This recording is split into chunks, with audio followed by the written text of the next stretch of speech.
Azərbaycan dilində danışan hər kəsə salamlar. Podcast-ə növbəti 6-cı epizodu ilə yayımdadır. Bugün Green Card lotereyası haqqında danışacağıq. Green Card, yəni yaşıl kart lotereyası nədir?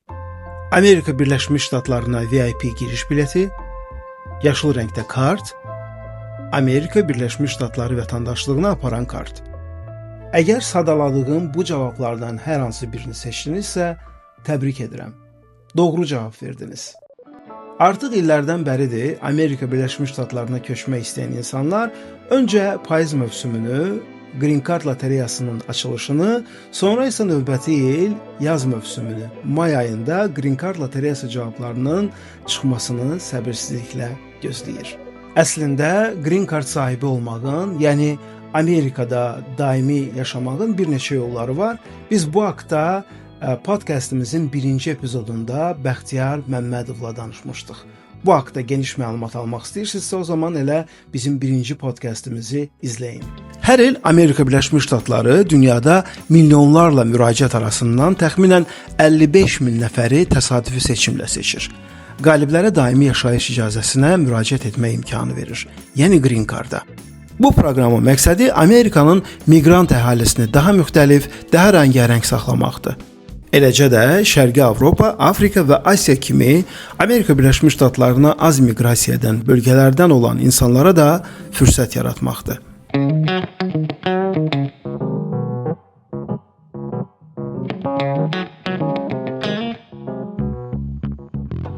Salamlar Osman. Vaşinqtondan New Yorka salamlar. Salam, hər vaxtınız xeyir olsun. Salam. Burada havalar əməlli başlı soyuyub. New Yorkda necədir hava? New Yorkda da, yəni dünəndən nisbətən temperatur 8-10 dərəcə düşüb aşağı. Artıq payız hiss olunur. Yəni dünənə qədər biraz yaxşıydı, amma artıq biraz payız havası var. Soyuqlar düşüb, yağışlar başlayır. Bəli.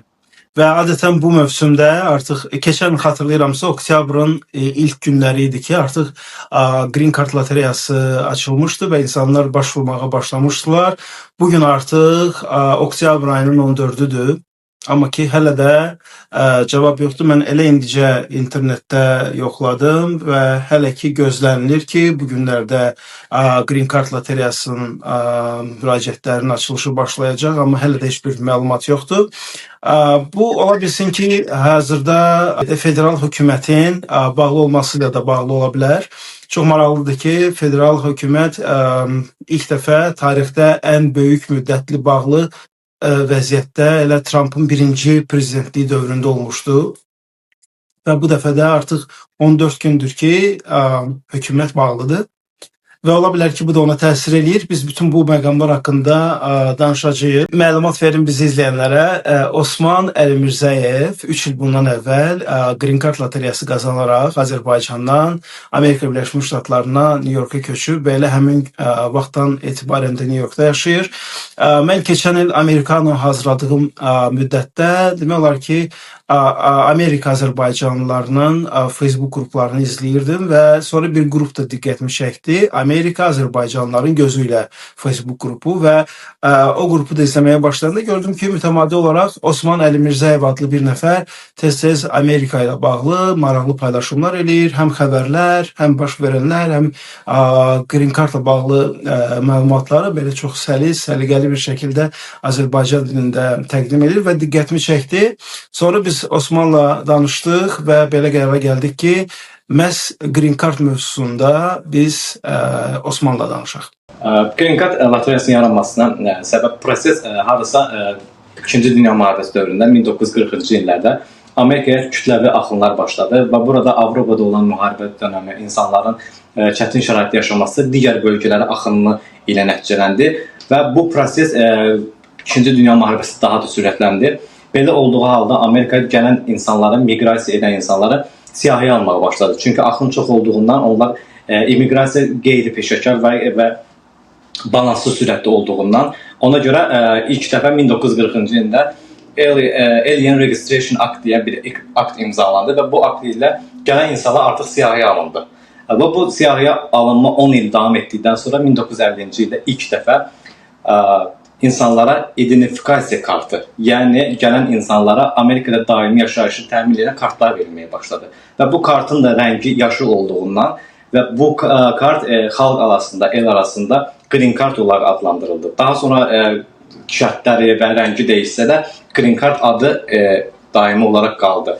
Və demək olar ki, hal-hazırda bizim gözlədiyimiz green cardın tam kökü 1950-ci illərə gedir. Və onu da mütləq qeyd eləyək ki, Green Card lotereyasının əleyhinə olan insan Amerika Birləşmiş Ştatları prezidenti Donald Trump'dır. O mütəmadi olaraq hər dəfə yəni immiqrasiya ilə bağlı fikirlərini bildirəndə biz hiss edirik ki, onun Green Card lotereyası ilə bağlı da yəni müsbət olmayan fikirləri var və bəzi insanlar isə düşünürlər ki, bu ümumiyyətlə bu Green Card lotereyasının bağlanmasına gətirib çıxaracaq və ya xüsusi $250 ödəniş olmalı olacaq və s. və ilaxır. Bunların bu fikirlərin hamısındasa bir reallıq var. Bunların hansısa baş verə bilər fikrincə? Bəli, siz doğru qeyd etdiniz. Donald Trump'ın dövründə, birinci hakimiyyət dövründə Green Card'ı ümumiyyətlə ləğv etmək istədi və buna aid təşəbbüslər yönəltdi. Amma bu konqresdən keçmədiyinə görə bunu edə bilmədi. Hal-hazırdakı dönəmdə də bir müddət Green Card'ın $250 rüsum tətbiq etmək istədi. Belə olduğu halda bir çox ölkələrdən artıq bu mümkünsüz olacaq lotereya iştirak etmək üçün. Çünki digər ölkələrdə bu kifayət qədər böyük bir məbləğdir və bu da təsdiqlənmədi. Hal-hazırda Green Card'ın gecikməsinə əsas səbəblərdən biri də saytın yenilənmə prosesinin olmasıdır. Çünki bu yeni qeydiyyatlarda bəzi faktorlar var ki, onlar əlavə olunacaq. Onlardan biri xarici pasportun əlavə edilməsidir. Hansı ki, Joe Biden dövründə bu ləğv olunmuşdu və daha sonra formal sürətdə olmaq üçün $1 ödəniş rüsumu tətbiq edilməsi gözlənilir. Bunun da edilməsi həm... Mən o $1 söhbətini bayaq axtarış verəndə də gördüm. Yəni bununla bağlı artıq məncə əminliklə demək olar ki, $1 ödənişi tələb olunacaq bu dəfə. Bəli, gözlənilən bir haldır. Çünki bu ödənişin bəlkə də formal xarakter daşıya bilər, amma bu saxta qeydiyyatların və saxta insanların dəfələrlə qeydiyyatdan keçməsinin qarşısını alacaq. Çünki xarici pasport və ödəniş olduğuda hardasa saxta qeydiyyatların və bir insanın dəfələrlə qeydiyyatdan keçməsinin qarşısını alacaq. Və bir daha qeyd edeyim, Osman Amerikaya Green Card olaraq gəlib və mən çox maraqlıdır Osman, siz öz təcrübənizi bizlə bölüşəsiniz. Necə baş verdi? Neçə il idi siz Green Card lotereyasına başvururdunuz və neçənci dəfə qalib oldunuz və hansı prosesləri keçdiniz? Şəxsən sizin təcrübənizi bilmək mənə gəlkən maraqlı olardı. Mən Green Card lotereyasına barədə 2016-17-ci illərdə maraqlandım və bu barədə məlumat topladım və ondan sonra 2017-ci ildən sonra davamlı olaraq qeydiyyatdan keçirdim. Birinci qeydiyyatımı şirkət vasitəsilə keçdim. Amma sonradan prosesi maraqlandım və ətraflı Amerikada yaşayan insanlar barədə maraqlandıqdan sonra bu prosesi artıq qeydiyyatı özüm keçməyə başladım və 4-cü ildə 2020-ci ildə oktyabr qeydiyyatdan keçib 2021-ci il may ayında qalib oldum. Necə yoxladınız? Siz özünüz yoxladınız, sizə məlumat gəldi. Necə bildiniz ki, qalib olmuşsunuz? Yox, bunu qeydiyyatdan keçənlər də eyni sualı verirlər ki, mən qalib olduğumu necə bilə bilərəm, necə öyrənə bilərəm ki, mən qalibəm. Bunu yalnız və yalnız özünüz yoxlaya bilərsiniz. Çünki qeydiyyatdan keçərkən proqram sizə confirmation number, yəni qeydiyyat kodu olan 16 rəqəmli kod verir və bu kodu siz sistemə yazmaqla nəticənizi öyrənə bilirsiniz. Mən də eyni sürətdə kodu yazdıqdan sonra artıq qalib gəldiyimi bildim. Amerikada yaşamaq mənim üçün hər zaman bir xəyal olmuşdu və çox sevindim təbii ki də. Amma proseslərdən xəbərdar olduğuma görə sonraki prosesləri artıq özüm rahatçılıqla keçdim. Yəni heç bir kömək almadan sonraki proseslərə və bunlardan ən birincisi də Green Card qalibi olduqdan sonra DS-260 formu deyilən bir formu doldurmaq, səliqəli sürətdə doldurub intervyu dəvəti gözləmək idi. Bunu da mən etdim və intervyu dəvətini gözlədim.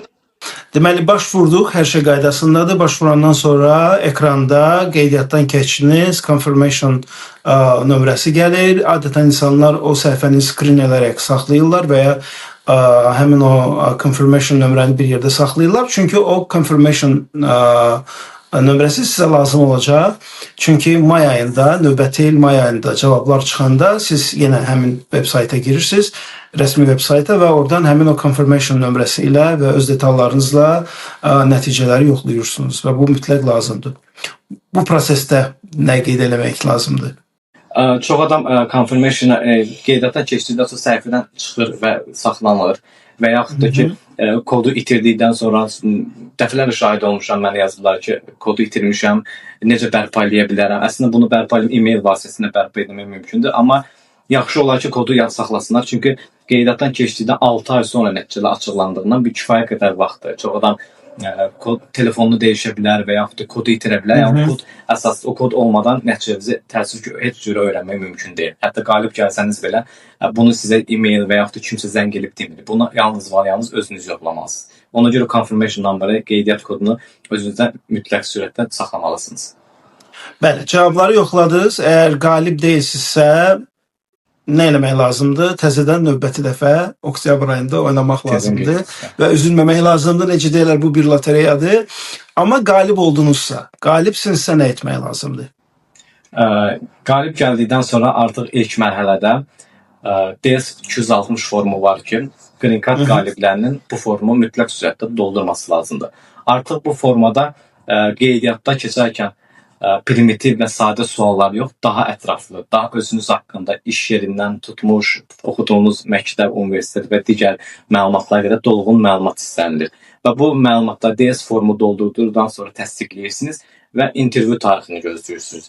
Çünki sənədlərin hazırlanması, çox adam başlayır sənədlər hazırlamağa. Sənədlərin hazırlanması sonraki prosesdədir. Çünki sənədlər arasında intervyu gedərkən aparılacaq bəzi sənədlər var ki, onların müddəti 1 ay olduğundan tələsməsinlər. Məsələn, bank arayışıdır, 1 aydır müddəti və yaxud da məhkumluq haqqında arayış və digərlərdir. Yəni intervyudan, DS forumundan sonra edə biləcək şey tez-tez e-mail yoxlasınlar və intervyu təklifi yalnız qeydiyyat vaxtı və DS-də göstərdikləri e-mail adresinə gəlir. İntervyu dəvəti gəldikdən sonra artıq həmin günə hazırlaşmaq və sənədlərini toplamaq lazımdır. Osman, mənim bir məqamı da başa salan. Adətən mən eşidirəm ki, bir də növbədə gözləmə prosesi var deyəsən, cavablar çıxandan sonra deyəsən uduş sayı, yəni bölgə üzrə udanların sayı çox olur, amma növbə ilə say azalır. Bu nə prosesdir ümumiyyətlə? Bununla bağlı nə məlumatınız var? Bəli, tamamilə doğru dediniz. Green Card qalibiyyətindən sonra əsas bir şey sıra sayıdır. Green Card qeydiyyatı və qalibiyyəti təsadüfən seçildiyindən insanlara təsadüfi formada rəqəmlər verilir və bu sizin sıra sayınız olur. Buna isə case number deyirlər. Qeydiyyatdan qalib gəldikdən sonra sizin case numberınız, yəni sıra sayınız nə qədər aşağı olsa, intervyuya çağırılma prosesi bir o qədər tez və mümkün olacaq. Amma sıra sayı daha çox olduqca artıq ehtimallar var ki, sıra sayı çağırılmaya bilər. Çünki Amerika hökuməti hər il 55.000 viza ayırır. Amma 55.000 qalib olmur. Çünki əgər bir insan tek qalib gəlirsə, onun 4 ailə üzvü varsa, 55.000 arasında 4 nəfər sayılır. Yəni o bir qalib, amma 4 viza deməkdir. Belə olduğu halda artıq sıra sayı yuxarı, tam dəqiq rəqəmlər demək olmaz. Çünki hər il prosesin getməsindən, sürətindən asılıdır. Yəni burada rəqəm deyərəm, yanlış olar. Amma müəyyən rəqəmlər var ki, onlardan çox case number olsa artıq ümid çox az olur və həmin insanlar növbətdə məsləhət görürəm ki, yenidən qeydiyyatdan keçsinlər. Sizin sıra sayınız neçə idi? Məndə çox yaxşı idi. Mənim sıra sayım 9924 idi. Yəni, amma buna baxmayaraq bizim qalib gəldiyimiz pandemiya dövrü olduğundan bizdə də çağırılmama riski var idi. Çünki həmin dönəmdə səfirliklər, konsulluqlar çox ləng işləyirdi və hər bir kəsin içərisində çağırılmama qorxusu var idi. Amma şükür ki, yəni, alındı, qismət oldu, gələ bildik bura. Yəni, mənim sıra sayım çox aşağı idi. Təxminən neçə müddətdən sonra siz müsahibə üçün Gürcüstana getdiniz? Qeydiyyat oktyabr ayında olunur və may ayında 6 aydan sonra nəticələr açıqlanır. Mənim intervyum isə tam olaraq 1 ildən sonra oldu. Çünki bu çox adam düşünür ki, qalib gəldikdən sonra həmin dəqiqə çağırılır və ya həmin ay. Bu belə olmur. Bu sıra proses uzun proses olduğundan və sıra sayılığının asılı olduğundan bu hardasa ümumi prosesi götürüldü. 1 il yarım ərzində bu proses baş verdi. Yəni bu 1 aya, 2 aya baş verən proses deyil. Mənim prosesim də qalib gəldikdən 1 ildən sonra artıq mən intervyuya çağırdım. Baxmayaraq ki, mənim кейsim çox aşağı idi. Və 1 ildən sonra iyul ayında mən intervyuya çağırıldım və viza aldıqdan sonra 4 ay sonra Amerikaya köçdüm. Əla. Və biraz da intervyu prosesindən danışaq. Müsahibə Gürcüstanda keçdi. Amma deyirsən bu ildən etibarən müsahibə hər konsulluğun, hər ölkədə yerləşən konsulluğun səfirliyin özündə keçəcək. Belə bir şey eşitmişdim. Yoxsa yanlış məlumat idi? Bu barədə məlumat çıxmışdı, amma tam təsdiqini tapmadı. Çünki digər mən səhifələrdə izlədiyim və rəsmi məlumatda gördüyüm qədərlə bu qeyri-immiqrasiya vizalarına aid edilir. Yəni buna Green Card vizası aid deyil. Amma tam dəqiq qərar rəsmi olaraq açıqlanmadığından bunu mən dediyim qərar deyil. Sadəcə mən aldığım rəsmi məlumatlar, oxuduğum qədərilə Green Card loteriyası təəssüf ki, oktyabr ayına əgər bir dəyişikliklə olmasa, oktyabr ayından yenidən Gürcüstana keçiriləcək. Yəni bu günə olan məlumatdır. Amma dediyimiz kimi biz hamımız Green Card qeydiyyatını və şərtlərini gözlədiyimizdən dəyişikliklər hər an ola bilər. Və siz müsahibə üçün getdiniz Tbilisiyə, Gürcüstana və necə keçdi müsahibə? Neçə dəqiqə davam etdi? Hansı sualları verdilər sizə? Əslində müsahibə çox həyəcanlı keçdi. Biz o qədər çox həyəcanlı keçirdik. Amma əslində intervyu prosesi çox sadədir. Yəni insanlar çox narahat olurlar. Qalib gələn insanlar mənə çox yazır ki, gedib nə danışacağam, yəni məndən nə soruşacaqlar. İntervyu prosesi sadəcə 3-4 dəqiqə formal sürətdə keçir və sizdən yalnız sənədlərin əslini və tərcümə olmuş olması istədikdən sonra sadə sual, mənə məsələn 4 sual verdilər ki, hara gedəcək, hansı ştata gedəcəksiniz? Mən New York deyə bildirdim. Orada kiminiz qalır, mən dostum deyə bildirəndən sonra orada gedib nə işləməyi planlayırsınız? Bu sadəcə plandır. Mən də düşündüm, öz planlarımı dedim. Bir də dördüncüdə Amerika xoş gəldiniz deyib mənə vizamı təsdiqlənməsi barədə edirlər. Yəni o suallar çox formal sürətdə və çox sadə suallar. Ona yəni narahat olmasınlar. Əsas qalib gəlməkdir ki, bu əgər sənədləriniz qaydasında, mən hər kəsə deyirəm. Əgər sizin sənədləriniz qaydasındadsa, heç bir problem yoxsa, intervyudan kəsilmə şansı sıfırdır. Çünki əsas olan sənədlərə baxırlar. Yəni orada hər hansı bir qeyri-adi sənədlərdə problem olmasa, demək olar ki, yəni vizanı asanlıqla almaq olur. Və bunu da qeyd eləyək ki, Green Card qalibi olandan sonra artıq intervyunu da keçdinizsə, Amerika Birləşmiş Ştatlarının hansı ştatına, hansı şəhərinə gedəcəksiniz? Bu sizin öz seçiminizdir. Yəni siz heç kəs məcburi olaraq hansısa bir ştata göndərmir. Seçimi adətən insanlar necə eləyirlər? Artıq əgər tanıdıqları, dostları, tanışları hansı ştatda, hansı şəhərdə yaşayırlarsa, insanlar adətən o insanla yəni kontakta keçirlər və ondan məlumatlanırlar. Bir də ki, bugün daha asandır məlumatlanmaq sanki. Çünki artıq sosial media var, internet var. Təsəvvür edin, 90-cı illərdə bu daha çətin idi. Mən keçənlərdə bir Azərbaycanlımızla söhbət etmişdim. 90-cı illərdə hətta birinci Green Card loteriyası udub Amerikaya köçən insanlardan biriydi. O deyirdi ki, o vaxt daha qəliz idi proseslər, kağız çox idi.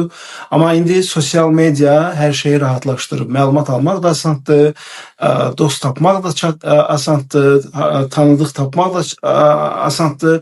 Yəni bu barədə narahat olunacaq bir məqam yoxdur. Siz niyə görə New Yorka köçdünüz o vaxt yeri gəlmişkən? Mənim New Yorka köçməyimin yeganə səbəbi mənim ən yaxın dostumun burada yaşamasıdır. Yəni insanlar məndən yenə də eyni sual soruşur. Hansı ştat daha yaxşı ştatdır yaşamaq üçün, ailə üçün? Mən ilkin başdan həmişə də deyirəm ki, tanışın olduğu ştat ən yaxşı ştatdır. Çünki bura gələrkən yəni sizə dəstək, kömək olması mütləq sürətdədir. Söhbət maddi yox, mənəvi dəstəkdən adaptasiya prosesi və ondan sonraki proseslərdə tanışın olması hər zaman bir üstünlük olur. Yəni tanımadığınız bir ştata gedib orada adaptasiya olub, oradakı prosesləri ilkin olaraq keçmək məncə mümkünsüz olmasa çox çətindir. Və mənim də dostum burada olduğuna görə, yəni mənim seçimim New York oldu və özüm də istəyirəm bu ştatı. Yəni qismət elə oldu ki, elə eyni yerə gəldi. İstədiyim yerə gəldi.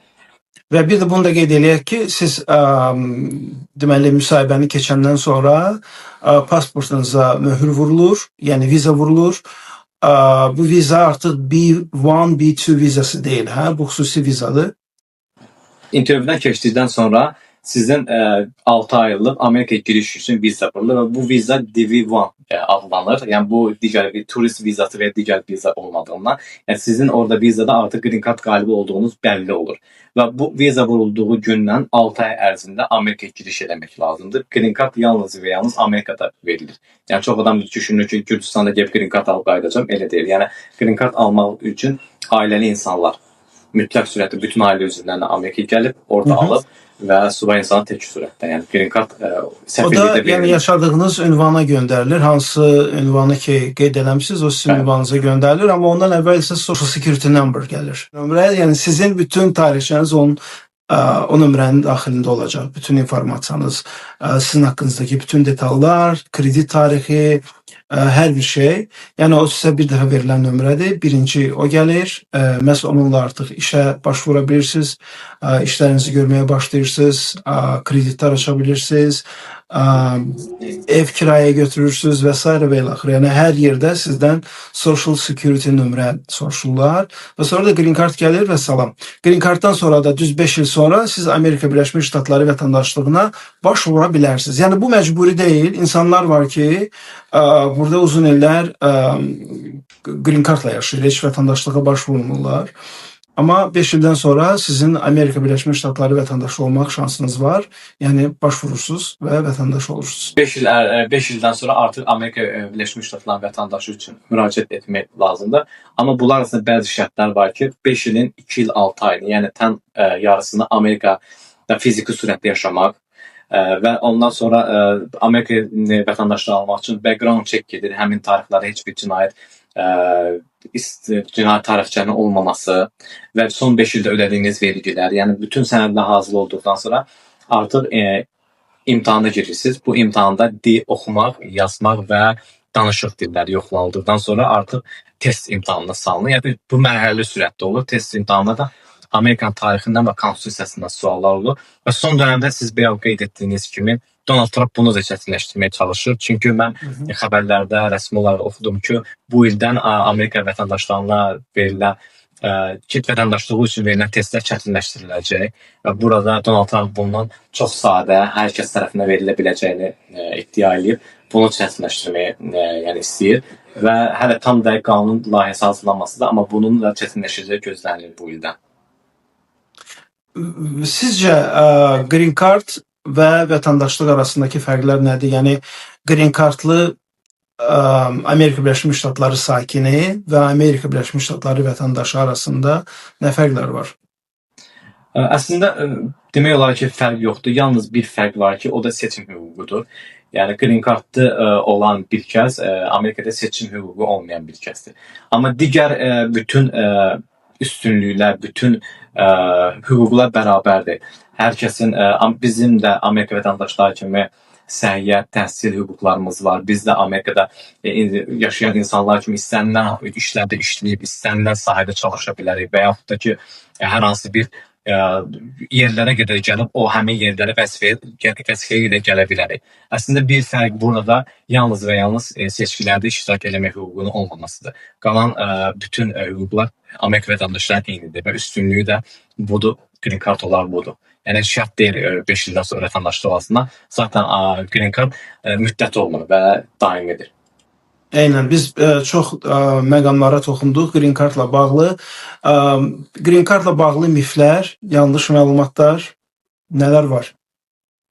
Green Cardla bağlı miflərdə ən birincisi, ən demək olar ki, gündəmdə olan bir şey, insanlar Green Card qazandıqdan sonra Amerikaya gəlib, Amerika hökumətinin onların iş və ev ilə təmin olunduğunu söyləməsidir və bunu demək olar ki, hər kəsdən eşidirəm.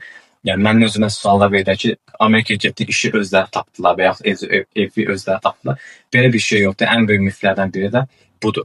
Yəni Green Card yalnız və yalnız sizin Amerikada qanuni sürətdə yaşamağınızı və işləməyinizi təmin edən bir identifikasiya kartıdır. Yəni bu sizin sonra iş tapmağınız, ev tapmağınız tamamilə sizin məsuliyyətinizdə və sizin öhdəliyinizdə olan bir şeydir. Ona görə də miflərdən biri də və birincisi də Amerikadan Green Cardlarının Amerika dövlətində işlə təmin edilməsi prosesidir ki, bu tamamilə yanlışdır. Osman, əvvəllər xatırlayıram ki, elə mən Azərbaycanda yaşadığım vaxtlarda Green Card Azərbaycan şirkəti var idi. Bilmirəm o şirkət necə işləyirdi, insanlar necə müraciət edirdilər onlara, onların oradan qazancı nə olurdu. Amma bildiyim qədərilə indi yoxdur elə bir şirkət, Green Card Azərbaycan şirkəti fəaliyyət göstərmir. Bəli, Green Card Azərbaycan şirkəti fəaliyyətini keçən il dayandırdı və insanlar çoxusu da yanlış olaraq o şirkətin Amerika ilə bağlı olduğu bir şirkət olaraq bilirdilər. Yəni hər dəfə soruşduqda bu şirkətin Amerikanın yaratdığı bir şirkətmi? Bu tamamilə yanlış bir düşüncə idi. Çünki bu şirkət özəl olaraq bir insan tərəfindən yaradılmış və qeydiyyat prosesini kömək eləyən bir vasitə kimi idi. Artıq keçən ildən fəaliyyətini dayandırdı və keçən il qeydiyyatdan keçən insanlar da bir çoxu kodlarını bilmədiyindən və onlar vasitəsilə keçdiyindən nəticələrindən xəbərsiz oldular və bəlkə də aralarında qaliblər də vardı ki, hal-hazırda da belə qalib gəldiklərini bilmirlər. Ona görə də yaxşı olar ki, qeydiyyatdan özləri keçsinlər və ya əgər bilmirlərsə problem yoxdur. Yəni bilən insan ətraflarında mütləq sürətdə bu prosesdə iştirak edən və yaxud da bu prosesi daha öncə edən insanlara məsləhət alsınlar. Əsas o kodları özündə olsun ki, yoxlama prosesində sonra çətinlik yaşamasınlar. Və bir daha qeyd eləyək ki, bizim bugün verdiyimiz məlumatlar oktyabr ayının 14-ünə olan məlumatlardır. Çünki məsələ bu günlərdə Green Card lotereyasının qeydiyyatının başlanması gözlənilir, amma hələ də dəqiq bir tarix yoxdur. Güman edirəm ki, bəlkə onlayn olanda bizim bu podcast, onda insanların daha geniş bu haqda məlumatı olacaq və bu məlumatı təbii ki, mən də sosial media hesabında verəcəm. Osman, sizin də bildiyim qədərilə Green Cardla bağlı məlumat verdiyiniz sosial media hesabınız var. Bəli, Instagramda Green Card Azərbaycan onlayn səhifəsi var ki, orada da 4 ildir artıq fəaliyyət göstərən və Green Card proseslərindən qalib gəldikdən sonraki proseslər, DS formu və digər barədə insanlara yardım edirəm. Yəni bu orada da və öz şəxsi hesabımda da mən məlumat verirəm və sizdən də izləyə bilərlər. Onu düz qeyd etdiniz, bu yaxınlarda xəbər olmalıdır, açılması ilə bağlı dəqiq bilməm, amma bu yaxınlarda açıqlama verilməlidir bu barədə. Yəni hətta 15-i gözlənilir, 15-i oktyabr açıqlama verilməsi gözlənilir. Və bu günə qədər, yəni ilk yarandığı ilk gündən bugünkü günə qədər Green Card lotereyası pulsuz idi. Dünyanın bir çox ölkələrinin sakinləri bu lotereyada iştirak edə bilərdi. Heç bir şirkətə bağlı değildi. Bu sırf Amerika Birləşmiş Ştatları hökumətinin yaratdığı bir proqram idi və bir daha qeyd edək ki, bu proqramın yaradılmasında da məqsəd Amerika Birləşmiş Ştatları əhalisini müxtəlif etməkdir. Yəni o müxtəlifliyi qorumaqdır. Bildiyimiz kimi Amerika Birləşmiş Ştatları immigrant, yəni miqrant ölkəsidir və burada çox saylı xalqlar, çox saylı millətlər, mədəniyyətlər yaşayır. Əslində Green Card lotereyasını pullu etsələr və bu tutaq ki, məsələn $1, $2 olacaqsa məncə məntiqlidir. Çünki lotereya pulsuz olmur da. Yəni lotereya məqsədi nədir? Pul verirsən, nəsə qazanırsan da. Və $1-2 məntiqli gəlir, amma $250 əgər olsa o danışılan məbləğ hansı ki var idi mediada danışılırdı və baş vurma $250 olsa, sizcə insanlar yenə belə çoxlu sayda, özdə bu qaytarılmaz məbləğdir də, yəni udmadısa bu pul geri qaytarılmır. Sizcə insanlar yenə belə kütləvi şəkildə müraciət eləyəcəklər $250 olsa? Yox, məncə qeydiyyat demək olar ki, yarı faiz azalacaq. Çünki $250 mən digər ölkələrə baxanda, yəni onların bəlkə də 2-3 aylıq əmək haqqısıdır. Çünki onların valyutasını çevirəndə $250 kifayət qədər böyük məbləğ eləyir və nəzərə alsaq ki, Green Card lotereyasında iştirak edən, yəni 50% Afrika ölkələrində, hansı ki, bura Tunis, Əlcəzair, Misir və s. onların valyutaları ilə bu mümkünsüz olacaqdır və oradan demək olar ki, insanlar qeydiyyat eləməyəcəkdir. Və mən bu şey dedim, az insan az qalib deməkdir. Çünki bütün ölkələrdə faiz kvota ayrıldığından, yəni əgər çox insan keçirsə, faiz olaraq da həmin çox qalib olur. Ona görə də az insan qeydiyyatdan keçməsi çox qalib demək deyildir. Məncə bu sistem işləməyəcəkdir. Yəni məncə Trump'ın da sırf etmək istədiyi Green Card'ı tam olaraq dayandırmaq yox, dolayı yolla, yəni insanlara qeydiyyatdan keçindirmək kimi bir şey oldu. Çünki bu məbləğə inanmıram ki, böyük bir kütlə qeydiyyatdan keçərdi. Çünki statistikaya baxanda hər il Green Card'dan 10-15 milyon arası qeydiyyatı keçirilir. Və bunların da demək olar tam yarısı kasıb və daha az məvacib olan ölkələrə payına düşür. Məncə biz bütün məqamları vurğuladıq. Unutduğumuz hansısa bir məqam oldu, Osman? Yoxsa hər şey qaydasında biz bütün məlumatları verdik? Məncə yox. Okay. Mənim son sualım, Green Card qalibi olub Amerikaya köçmənizə heç peşman olmusunuz? Peşmanlıq anları olur? Yox, əsla. Çünki Amerikada yaşamaq mənim üçün hər zaman bir xəyal olub və bilmirəm, çox qəribə bir his var idi ki, mən sanki green card qazanacağımı bilirdim və beynimi buna uyğun hazırlamışdım. Çox insan məsələn qalib qeydiyyata keçərkən qalib olduqdan sonra gedir və getməmək arasında qalır və çox qərarsız qalır. Sonradan prosesləri öyrənir, sıfırdan başlamaq və s. Yəni bu mən buradan qeydiyyata keçən insanlara da demək istəyirəm ki, əgər Amerikada həqiqətən yaşamağa istəyirsinizsə və psixoloji olaraq buna hazırsınızsa qeydiyyatdan keçə bilərsiniz. Yox, əgər iki ölkə arasında qalıb mən qalib gəlməsi gedib getməmək arası qalarsa, o artıq həmin insanlar üçün biraz da olsa çətin olur. Çünki tam olaraq beynində qərarlaşdırmırlar. Çünki Amerikaya gəlmək, mən hər zaman insanlara deyirəm ki, çox çətin prosesdir. Yəni bu təyyarəyə minib gəlmək kimi deyil. Buradan bu proseslər, burada qalmaq, ailədən, evlərkilərdən, dostlardan uzaq qalmaq və qitənin də fərqli qitə olması bu adaptasiya prosesini bəzi insanlar üçün çox çətinləşdirir. Yəni ona görə əgər fikrinizdə həqiqətən Amerikaya yaşamaq və xəyalı qurmaq varsa, lotereyada iştirak edib ən azından şansınızı yoxlaya bilərsiniz. Məncə biz bütün məqamları qeyd elədik. Qalır sadəcə olaraq 2027-ci il üçün Green Card lotereyasının qeydiyyata açılış xəbərini eşitmək və ondan sonra bir ay ərzində vaxtınız olacaq ki, başvurasınız. Hamınıza uğurlar arzu edirəm. Osman, sizə təşəkkür edirəm. Çox sağ olun ki, vaxt ayırdınız. Biz bugün bu söhbəti etdik və düşünürəm ki, bu doğrudan da maraqlı oldu. Çünki Green Card haqqında sırf Green Card lotereyası təcrübəsi olan bir insan danışdı. Osman Elmirzəyevi siz Facebook səhifəsində də izləyə bilərsiniz. Amerika, Azərbaycanlıların gözü ilə Facebook səhifəsi çox maraqlıdır. Maraqlı xəbərlər olur tez-tez. Osman bütün yenilikləri, demək olar ki, bir hadisə olur, bir hadisə baş verir. Osman bir də görürəm ki, 3 dəqiqədən sonra həmin xəbəri operativ olaraq tərcümə edir və Azərbaycan dilində yerləşdirir. Başqa bir sözünüz bizim izləyicilərə?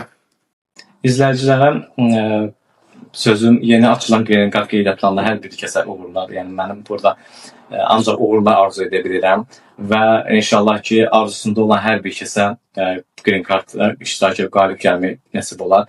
Sizə də çox təşəkkürümü bildirirəm ki, mənə dəvət edildiniz. Həqiqətən mən sizin podkastlara daha öncə çox qulaq asırdım. Sizinlə danışanda da bu barədə bildirdim və mənim üçün çox sürpriz oldu burada iştirak etmək. Və ona görə də həqiqətən çox minnətdaram ki, məni burada qonaq olaraq dəvət elədiniz. Mən də ən azından bildiyim şeyləri insanlarla bölüşdüm sizin vasitənizlə. Təşəkkürlər. Çox sağ olun Osman. Uğurlar arzu edirəm sizə. Bəli, əziz dostlar, biz bugün podkastimizin növbəti 6-cı epizodunda Green Card lotereyası ilə bağlı danışdıq və düşünürəm ki, bu epizod yayımda olanda artıq Green Card lotereyası qeydiyyatları başlayacaq və siz də başvuracaqsınız. Bəri başdan hamınıza uğurlar arzu edirəm. Amerikada görüşənədək.